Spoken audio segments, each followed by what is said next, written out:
So when we're talking about introductions, first impressions, something to keep in mind, I think we all do, we get introduced to somebody.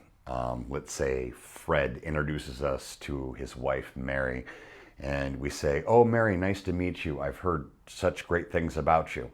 And that's fine, and we consider that typical politeness and we move on. If you want to take yourself a step further, as opposed to saying something general like "I've heard great things about you" or "nice things about you," why don't you leverage that in your introduction with something you've actually heard about that person? Such as, "Oh, Mary, nice to meet you. I understand you teach math." Interesting, right? Really simple. But just saying "I've heard nice things about you" doesn't really move the landscape of somebody going, "Oh, wow, this person's paid attention to me and who I am, and they actually know what they're talking about. They are showing interest in me." Whereas if we do pivot and anchor that introduction with something particular about the person, then they'll remember you better. So what if you don't particularly know anything about that person?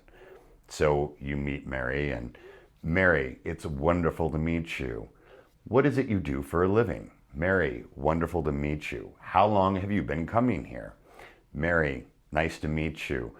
Love your shoes."